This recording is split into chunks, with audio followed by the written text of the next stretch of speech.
From Lagos, the nation's commercial capital, this is the news at 10. Live from Channels Television. Reporting tonight, Anne Waodo.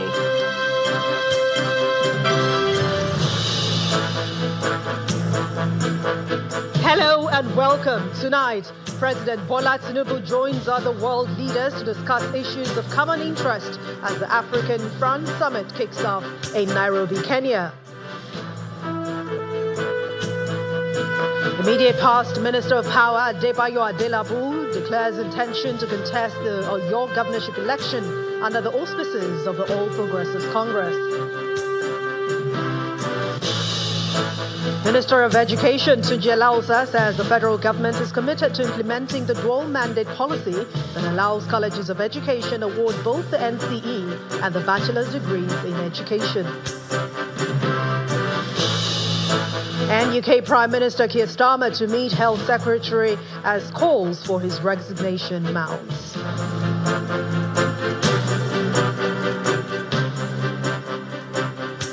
On business news, Nigeria's crude oil production rebounds to 1.66 million barrels per day in April, its strongest increase so far this year, according to the NUPRC's latest report. On sports news tonight, President Bola Tinubu approves the Nigeria Football Federation proposed hosting of the 48th Ordinary General Assembly of the Confederation of African Football, as well as this year's CAF Award ceremony. And from the nation's capital, Coordinating Minister of Health and Social Development, Professor Mohammed Pate, meets Northern traditional rulers, renews call for stronger collaboration to tackle the polio resurgence and improve health access across northern Nigeria.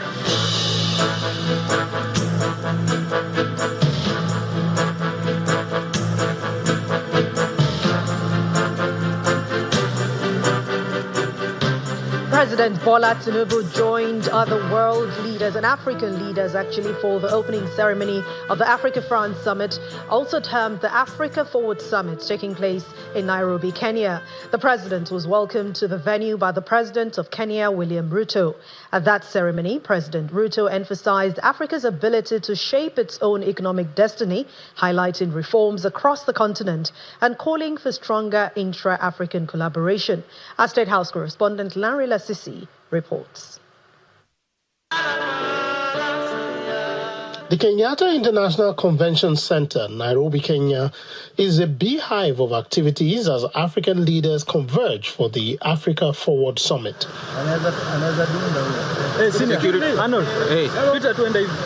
President Bola Tinubu arrives at the venue and is warmly welcomed by President of Kenya, William Ruto. A short while later, the president led into the hall for the opening ceremony of the summit. Your Excellency, Dr. William Samoei Ruto. With 30 African heads of state, top business executives, and young entrepreneurs in attendance, the host president emphasized that Africa must create the environment for its own economic growth, reducing dependence on external aid. The bias embedded within global credit rating systems continue to penalize African economies, increase the cost of capital, and discourage long-term investment into productive sectors. This imbalance is neither sustainable nor just. It is one of the principal constraints on Africa's ability to finance infrastructure, industrialization, climate adaptation, and economic transformation at the scale that is required. Africa must increasingly finance Africa. The co-host and president of France outlined the new approach of France to Africa, focusing on partnership, investment, and youth engagement. This agenda for peace and prosperity is something that I truly aspire to. And it's something that, with a lot of respect and humility, that I want to put at the service of this continent, the world's youngest continent. And even last year, we saw had the strongest rate of growth from around the world. So it's not only the continent of the future, it's already a power and a strength in the world today. And I am proud proud to be standing at your side and to try humbly to build with you this agenda in which we will be investing heavily. We want to work with you. The United Nations Secretary General called on the world to acknowledge Africa's unwavering determination to rise and shape its own future. This is not a continent waiting for solutions. This is a continent producing them. But let us be honest about what stands in Africa's way. A global system designed without Africa and still largely operating without Africa, perpetuating century-old injustices. A continent of more than 1.5 billion people with no permanent seats on the UN Security Council, as was referred by President William Ruto. It's expected that a Nairobi declaration will be adopted at the end of the summit, covering the 8 key themes of the summit with concrete and action-oriented deliverables, including potential deals and commitments from the private sector. Lanre Lasese, Channels Television News. And back home to politics. Former Minister of Power, Mr. Adebayo Adelabu, has officially declared his intention to contest the Oyo State governorship election under the All Progressives Congress, the APC, in the 2027 general elections. Mr. Adelabu made this declaration at the Obafemi Awolowo Stadium in Ibadan, the state capital, before a large gathering of party supporters and stakeholders. According to him, his years of experience in the private and public sectors have adequately prepared him for the task of governing the state. The former minister also asked leaders and members of the APC in Oyo State to remain united, stressing that only a united party can secure victory in the 2027 governorship election. Our correspondent Bukola Oriowo reports. All roads literally lead to Obafemi Awolowo Stadium, Ibadan, venue of the official declaration of intent for the Oyo governorship seat by the immediate past Minister of Power, Adebayo Adelabu. The event drew an impressive crowd of supporters who came from all the 33 local government areas of Oyo State.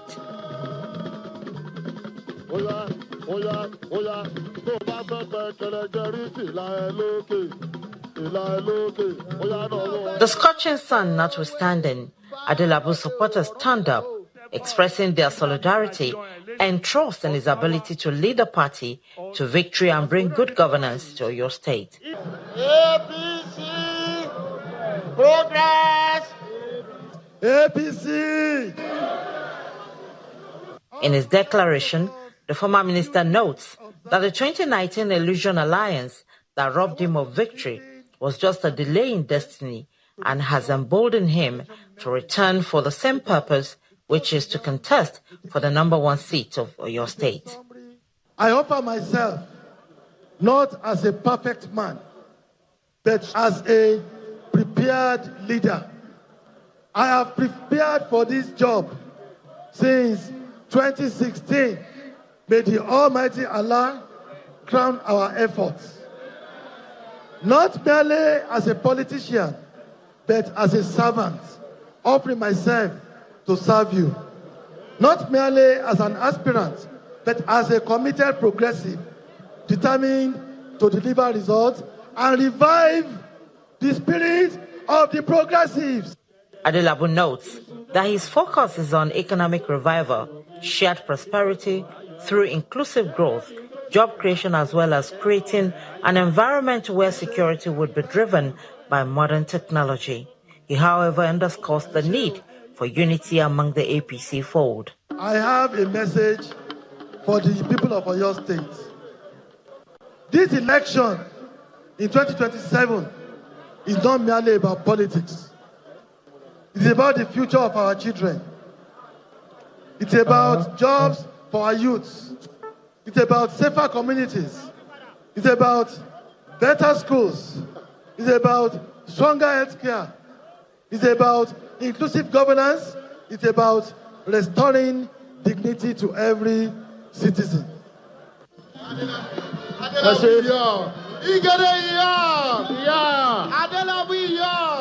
This declaration makes it the second from the APC family and the bid to return to Agodi Government House after 8 years of PDP at the helm of affairs.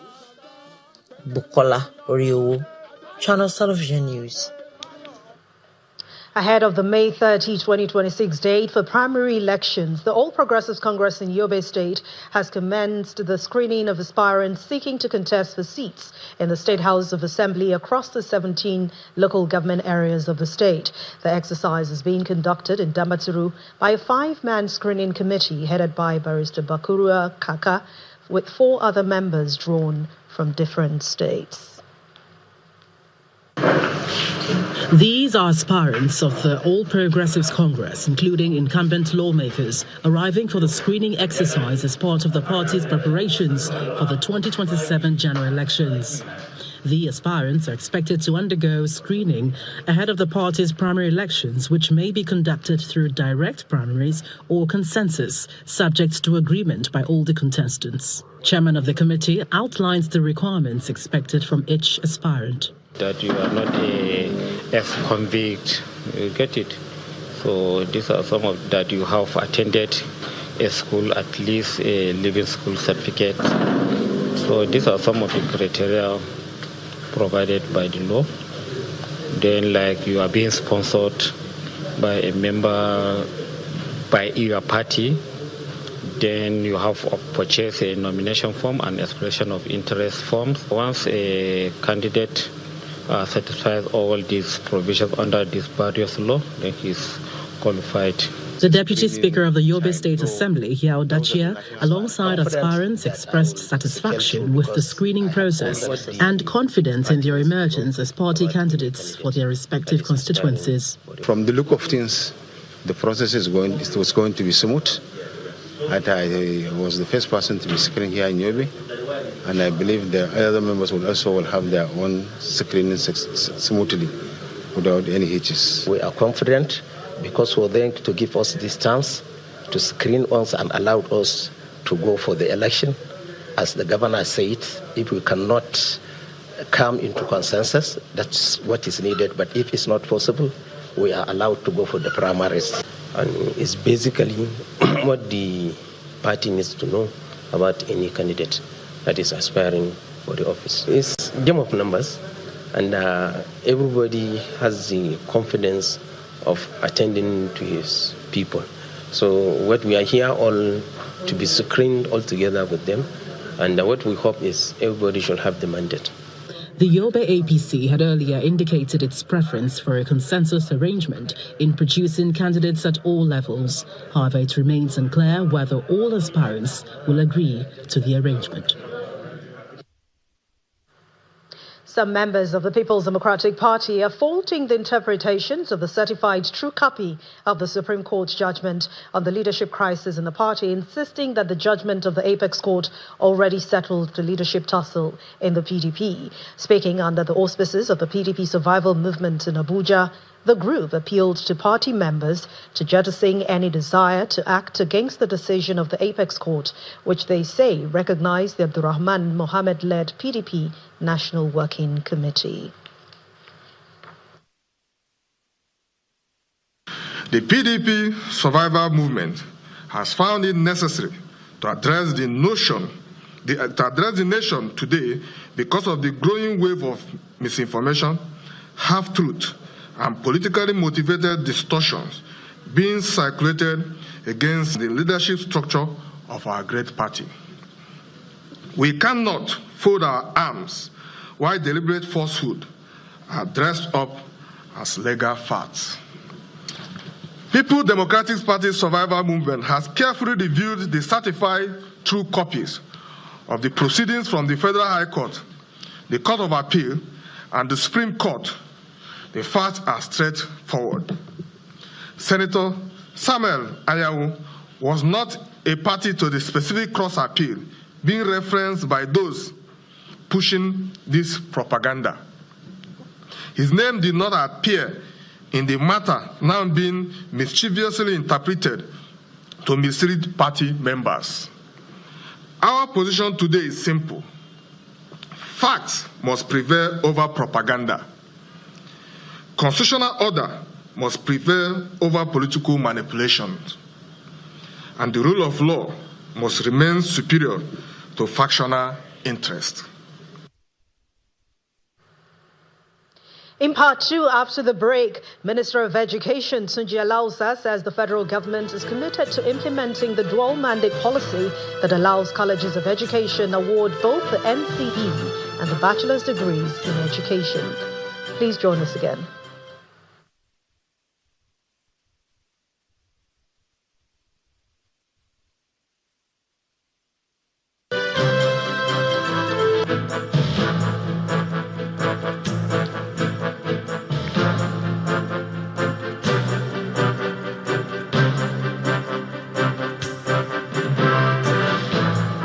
Welcome back. If you've just joined us, you're watching the news at 10 on Channels Television, broadcasting live from Lagos. A reminder of our main stories.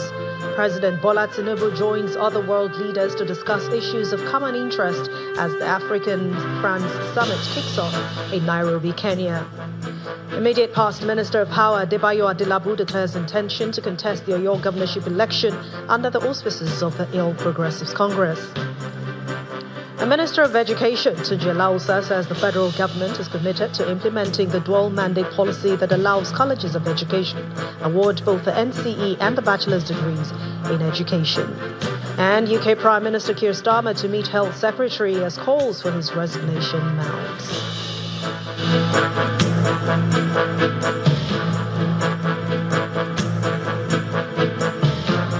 We'll continue with politics now.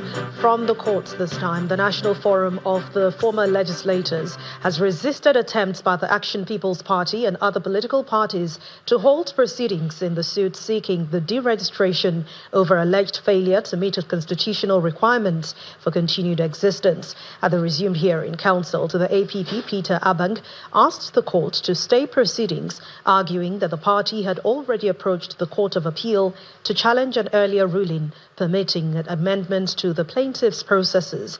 However, the counsel to the NFFL, Yakubu Ruba, strongly opposed that move, insisting that the case should proceed without delay, especially in view of the timeliness contained in the electoral timetable released by INEC. Justice Peter Alifu subsequently fixed May the 18th for ruling on all pending applications and for definite hearing of the substantive suit. The Learned Attorney General of the Federation, some of the other courts, that has filed counter affidavit or asking for the registration of political parties. I think you generally should be able to verify your fact. That is not the true position. From the content of what the Learned AGF has filed, it's been neutral. And obviously is an interpretation of the Constitution. So I would like to suggest that members of the press should always try as much as possible to verify your fact. And we are so proud of you. The Learned Tribe Judge has taken all pending applications in this matter and adjourned the case to the 18th of this month for ruling and possible adoption of all processes filed for a final determination. He has given that ruling in view of the congested INEC timetable so that the fate of these 6 political parties, ADC, Accord Party, Action Alliance, Senate Labour Party, and the other 2 political parties will be determined. Meanwhile, the national chairman of the Social Democratic Party, Shehu Gabam, has been arraigned before the magistrate court in Abuja for alleged financial misappropriation, forgery, breach of trust, among other charges. In a criminal case filed by Sadiq Abubakar-led group of the SDP, Mr. Gabam, alongside Chukuma Uchechukwu, were arraigned on a 6-count charge bordering on alleged financial misappropriation in the party, amounting to over 35 million naira. Mr. Gabam, however, pleaded not guilty to the charges. The magistrate, Amuche Onyedium, subsequently granted him bail in the sum of 3 million naira with 2 sureties. I want to tell you, you'll be shocked. I am with the certified true copy of the National Executive Committee meeting of the SDP, which INEC monitored. INEC were there. The director, deputy director, election and party management, Alhaji Masoud Hassan, was the one who monitored, along with 6 other members of his team from INEC that monitored our NEC. And we were all there.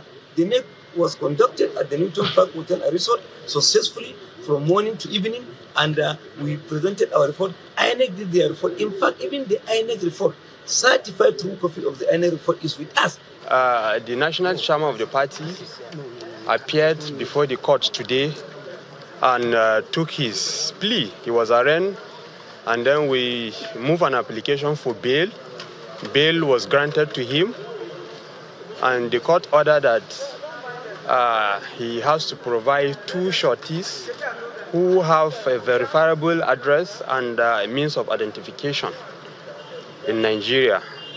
So he has been granted bail, and then the case has been adjourned to 25th day of May 2026 for continuation of trial. That's what happened today in court.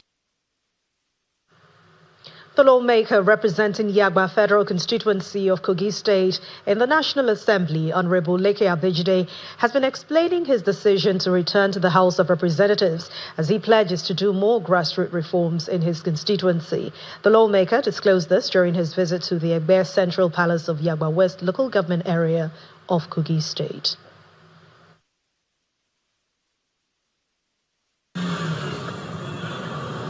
Yaba West local government area of Kogi State is the latest stop for the grassroots development train of the Leke Abejide Foundation, with 710 million naira earmarked for 71 communities as part of ongoing developmental efforts. His first stop is the Egbe Central, which houses the palace of Elegbe of Egbe. In his remarks, the lawmaker representing Yaba Federal Constituency in the National Assembly explains his decision to seek re-election to the House of Representatives, promising social basis amenities for the community. They are still pushing for me to go for Senate. I was the one that restricted myself because why? I want to develop this area first. Then later, I'll go and join them. But in this dispensation, I want to return to House of Rep to develop Yaba to full capacity. A royal blessing follows the speech as the king seeks support to reactivate the Egbe water works. At this particular time is to work towards reactivating Egbe water works, which Egbe by itself alone established in 1972. After speeches, donation is made to the communities.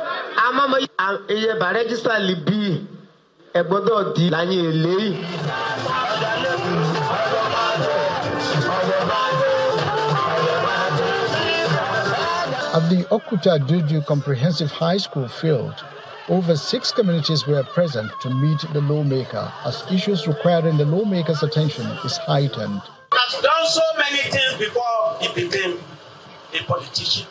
And thank God for you. You didn't disappoint us. We're still looking forward for your gesture in terms of upgrading of our health center, drainage within the community, and water supply. After the speeches, the lawmaker donates money to Isolu Esa community, Akata community, Okoloke community, among other communities, as part of ongoing efforts to drive grassroots development under the Leke Abejide Foundation. The delegation make their next stop at the palace of Eleri of Adueri at Yabag West local government area, where he drummed support for President Tinubu. With financial support to the palace and community members of Alejebe towards the building of a town hall, the Leke Abejide Foundation is promising to drive grassroots development across Yaba East West Federal Constituency. We turn our attention to education now, where the Minister of Education, Tunji Alausa, says the federal government is committed to implementing the dual mandate policy that allows colleges of education award both the Nigeria Certificate in Education, NCE, and bachelor's degrees in education. He was speaking on our political program, Politics Today, where he explained that the policy is designed to strengthen the nation's education system. Dual-minded colleges of education are all federal colleges of education today. Most of them, except the ones that were founded 5 years and below. Now offer dual mandate, agree that students will now go, they'll enter as an NCE, they'll do 3 years. After 3 years, if they meet the requirement to go to universities, which is 5 credits, they'll continue and do another 2 years and get 2 degrees. 5 years, you get NCE, National College of Education Diploma, and you get a B, Bachelor of Education Diploma. That has really now put a College of Education into sustainability into the future. Before, once you have the NCE, you can now go to university as direct entry to do 3 years. 3 years. But we've minimized it now. You just now do one single entry. Okay. You do for NCE. Everybody that goes to college of any of our College of Education now will now, and it's federal until the state latch on.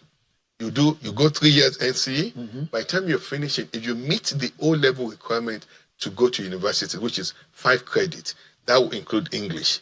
You can now continue for another 2 years to finish your bachelor's, and you get the bachelor's of education. So, Minister, if you don't meet those requirements, you terminate at NCE. Yeah. But the key thing beyond opening up more access is to now create pool of highly qualified teachers, and we're encouraging Nigerians to go, because we have these schools. We've had restrictive admission processes before. Mm-hmm. These kids want to go to school. Yeah. Because of this restriction, they can't go to school.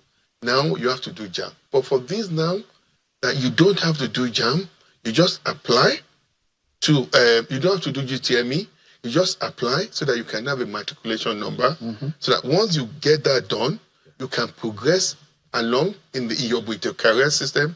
If you do a bachelor's in education, you can do NYC and then go on to whatever you want to do. We're still ahead on the news at 10. Nigeria's crude oil production rebounds to 1.66 million barrels per day in the month of April, and that's the strongest increase so far this year, according to the NUPRC's latest reports. That's in business news. Please join us again.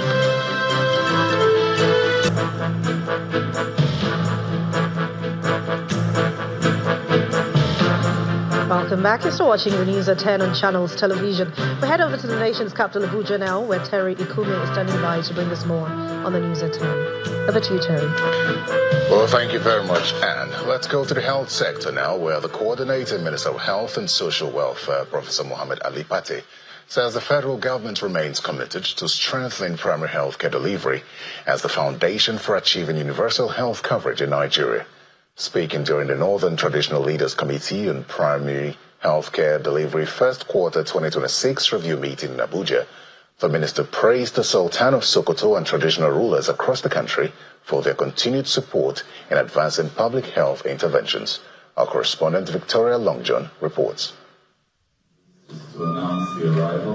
The Coordinating Minister of Health and Social Welfare, Professor Mohammed Pate, has convened the first quarter meeting of the Northern Traditional Leaders Committee on Primary Healthcare Delivery, with renewed calls for stronger collaboration to tackle the polio resurgence and improve healthcare access across northern Nigeria.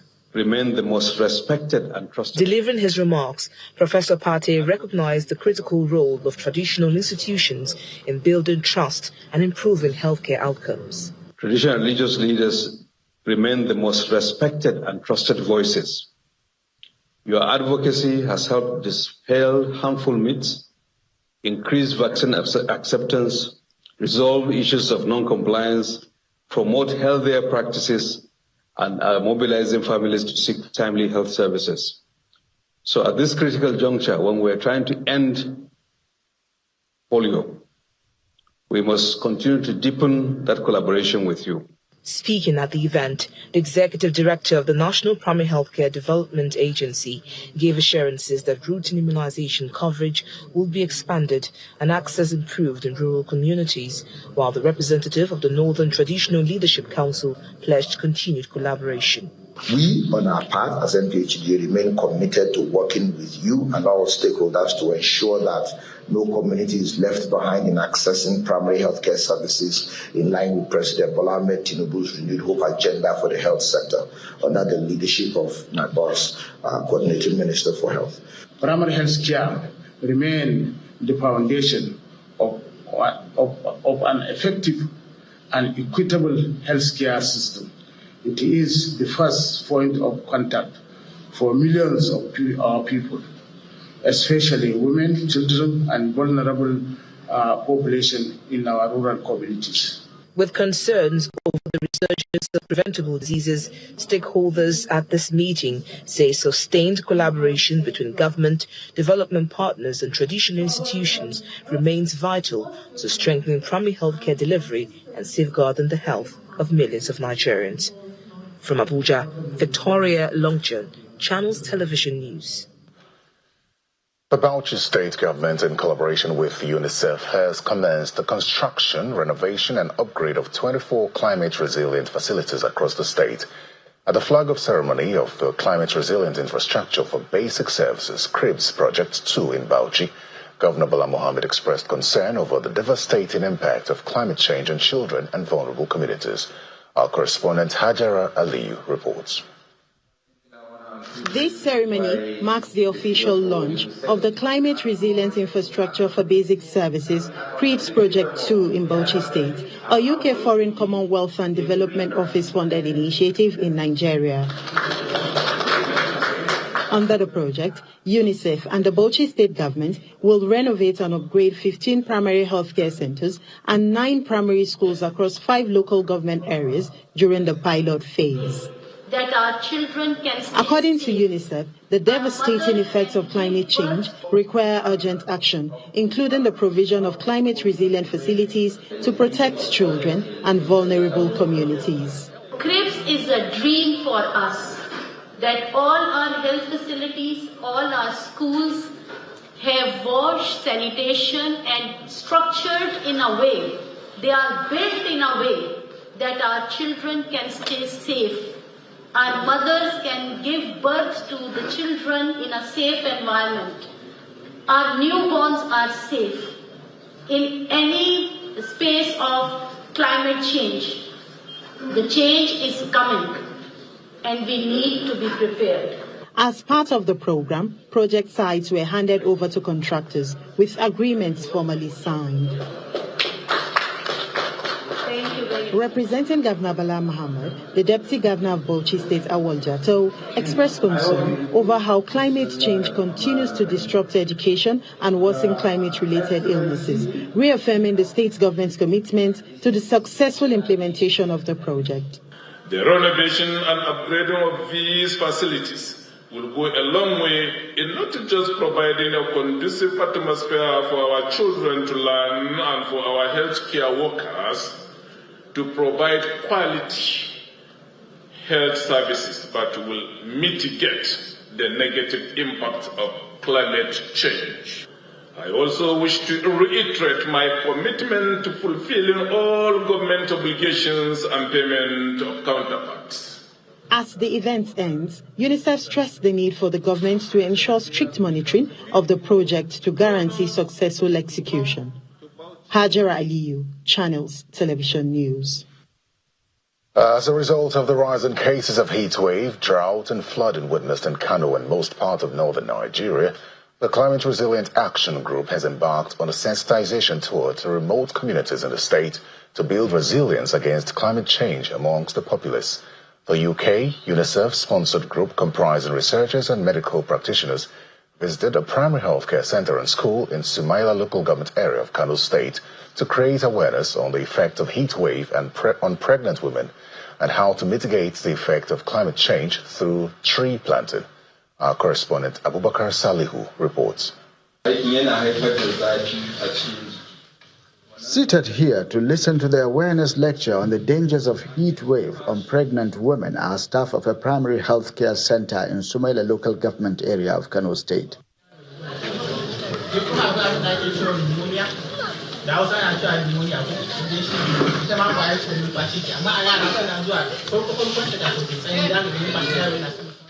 The lecture is designed to equip the healthcare givers with the necessary skills to handle cases of heat-related illnesses. So one of our project is the climate health awareness and training of frontline health workers, especially at primary healthcare level. This is why we are here in Sumaila in this primary healthcare center to enlighten the frontline workers on the impact of climate change on health, and how they could recognize the sign or symptoms of those impacts. For example, symptoms of heat stroke, heat exhaustion, and heat stress, and how they could also manage such situation. A medical practitioner in the group outlines some of the health challenges related to heat wave. I recently had this presentation on the effect of extreme heat on maternal health, which we listed about 8, ranging from heat exhaustion, heat stroke, and then preterm labor, risks of preterm labor, risks of stillbirth, and then dehydration, and again, an electrolyte imbalance. These are the common, I can say, the common cases usually we see during this heat wave. So that's why we came here. One of the healthcare givers that attended the climate change awareness lecture affirms that it will enhance the delivery of their jobs. There are several changes that we are receiving from most of our patients that come here, different signs and symptoms regarding this climate change that we are seeing in them. So regarding the lecture we still heard about some changes that we are seeing from our client. After the session, the group visited a girls' secondary school where the students were lectured on the importance of tree planting on the environment while engaging in practical exercise. Abubakar Salihu, Channels Television News. Well, that's all from the nation's capital. Business News is next with Dominic.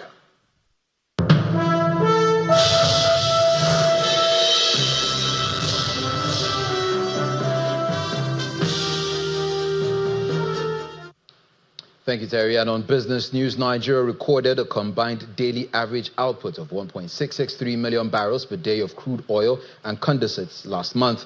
According to the latest report by the Nigerian Upstream Petroleum Regulatory Commission, this increase is largely due to improved operational efficiency, gradual restoration of disrupted assets, and the introduction of newer export grades such as Cathon crude. The Petroleum Industry Regulators report also shows that crude oil production alone stood at 1.488 million barrels per day in April, while total liquids production increased by 7.58% month-on-month. The latest performance represents a significant improvement from the 1.56 million barrels per day recorded in March and represents Nigeria's strongest average daily oil production so far this year. Now, ahead of the release of the April inflation report by the NBS on Friday this week, the Managing Director and Chief Executive Officer of Financial Derivatives Company, Bismarck Rewane, forecast the month-on-month rates to ease to 2.39%, down from 4.18% recorded in March. Mr. Rewane attributes the projected slowdown to a decline in perishable food prices alongside recent government measures such as cuts in import duties and improved stability in the naira. According to him, these factors are likely to support a moderation in inflation momentum on a month-on-month basis. The perishable goods have actually declined. 2, there's been imports, and you know the federal government had cut the import duty on some of these commodities, and the naira has virtually appreciated. So that is why if you compared what you had last month with what you had this month, the price of those commodities have actually declined, and that is clear. But month-on-month inflation takes into consideration certain things, the cost of transportation, the cost of logistics, and the exogenous shock. Don't forget that also we've seen the price of crude go all over the map, and we are not likely to see any major changes. I wouldn't be carried away by the inflation trend at this time until things stabilize. And when will they stabilize? They probably stabilize at the end of this month or early June. Another milestone was recorded at the close of trading on the domestic stock market today as bullish sentiment continues to dominate activities on the NGX. Ladi Williams tells us more.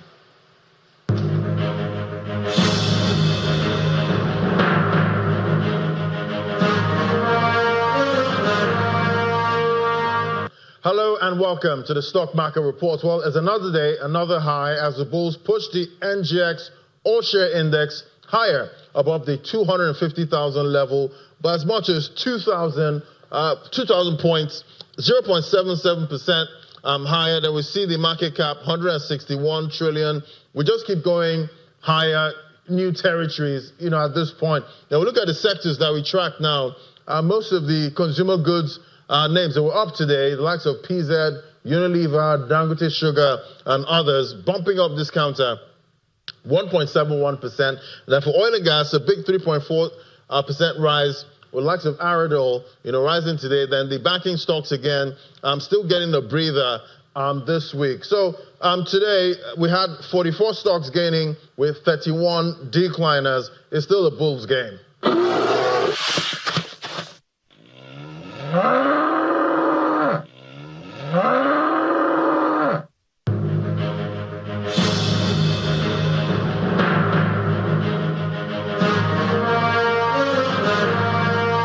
Thank you, Laddie. Meanwhile, it's a different picture for some of the world's major stock markets as investors assess U.S. inflation reports, UK's political turmoil, and Trump's ceasefire warning. Here are some of the closing numbers for Tuesday.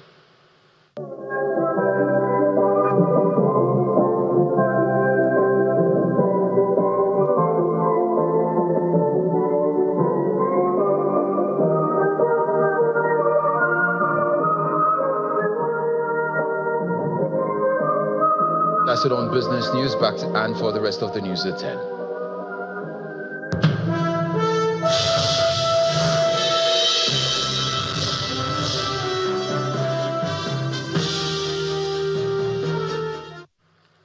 Thank you, Dominic. Outside our shores, 4 ministers have resigned from UK Prime Minister Keir Starmer's government as calls for him to resign continues to grow. It comes up to more than 80, the number of MPs urging the Prime Minister to quit immediately or draw up a timetable to leave. Here's Simon Pusey with more international news and around the world in 5. Good evening and welcome to the Channel's studios here in London with your international news around the world in 5. This is not another COVID. The head of the UN Health Agency has said there is no sign of a larger hantavirus outbreak after the evacuation of the last passengers from a disease-stricken cruise ship. But the World Health Organization's chief warned the situation could change and there could still be more confirmed virus cases. The MV Hondius left Spain's Tenerife island on Monday and is sailing to the Dutch port of Rotterdam. 2 flights with the final group of 28 passengers landed in nearby Eindhoven. 3 people have died after travelling on the ship. An American and a French national who previously returned home have tested positive. Overall, 7 cases have been confirmed. Uganda's President Yobe Museveni has been sworn in for a record 7th consecutive term, following his landslide victory in disputed elections in January, extending his tenure as one of Africa's longest-serving rulers. Heavy security, including armoured tanks, were deployed in the capital Kampala ahead of the inauguration in what police said were measures intended to maintain public order. In his inaugural address, Museveni said his new term should be regarded as a time for no more sleep for all Ugandans. People should focus on creating more wealth and jobs and build on the progress made in the last 40 years, he said. A Filipino senator who oversaw former President Rodrigo Duterte's deadly war on drugs has taken refuge inside the country's Senate hours before the International Criminal Court unsealed a warrant for his arrest. Ronald De La Rosa, the bald man in the video here, was seen fleeing into the Senate as officers chased after him.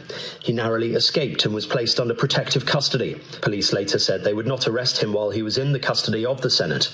De La Rosa is accused of killing at least 32 people between 2016 and 2018 as an indirect co-perpetrator of Duterte's anti-drugs campaign, in which thousands of alleged drug dealers were shot and killed.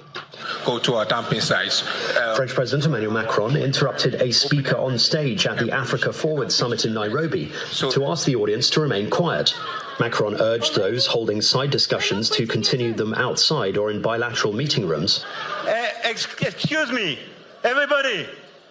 Hey. I'm sorry, guys. But it's impossible to speak about culture, to have people like that super inspired coming here, making a speech with such a noise.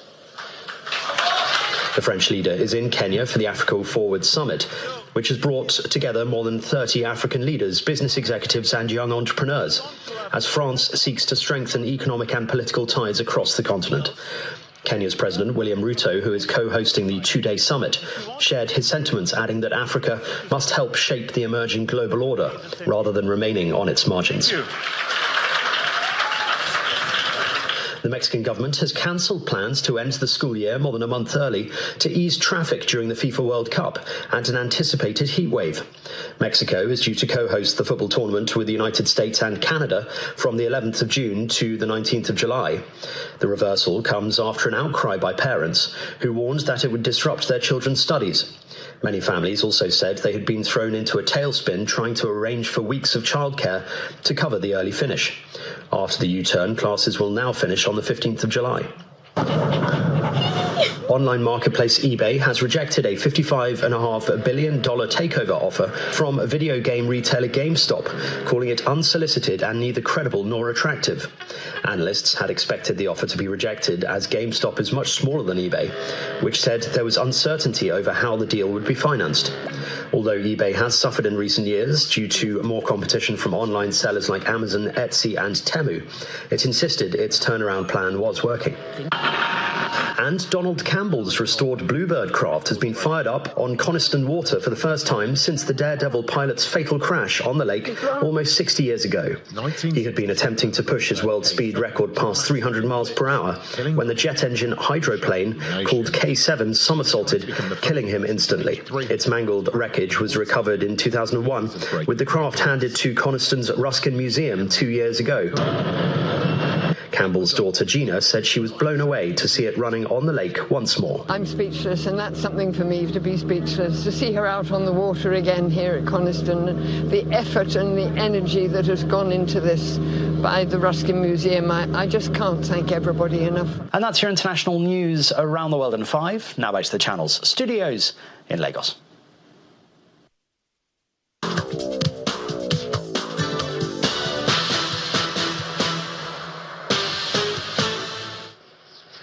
Thank you, Simon. Welcome to Sports News. President Bola Tinubu has approved the Nigeria Football Federation proposed hosting of the 48th Ordinary General Assembly of the Confederation of African Football in October, as well as this year's CAF Awards ceremony. Mr. President made this announcement at the ongoing Africa Forward Summit in Nairobi, Kenya, following a meeting with CAF President Patrice Motsepe, with Nigeria's Foreign Affairs Minister Bianca Odumego Ojukwu, NFF President Ibrahim Gusau, and former NFF President Amaju Pinnick were in attendance. The CAF Ordinary General Assembly brings together leading figures in African football, including presidents of CAF's 54-member association, among others. The CAF Awards is an annual showpiece event that celebrates the best performance in African football. And Barcelona coach Hansi Flick has confirmed that he has signed a new two-year contract with an option for a third season, days after securing a second consecutive La Liga title with the Catalan club. The 61-year-old German wrapped up his second Spanish league crown with Barcelona on Sunday by overseeing a 2-0 victory over rival Real Madrid at the Camp Nou.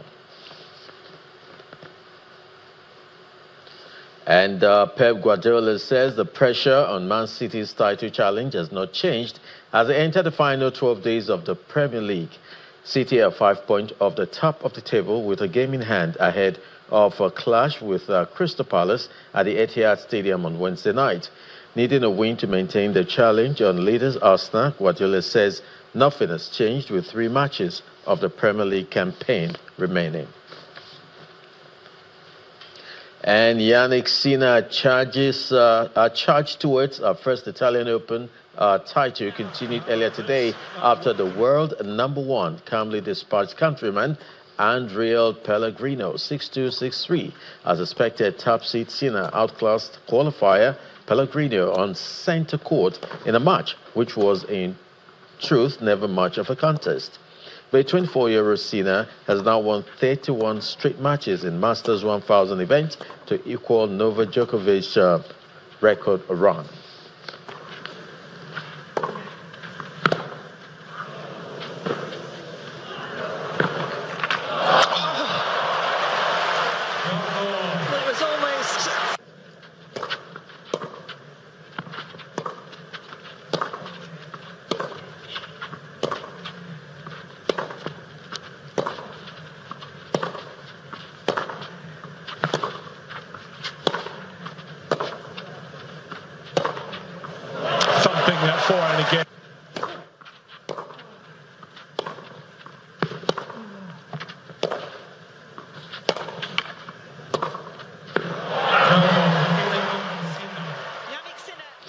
Fast Sports is back to you, Anne.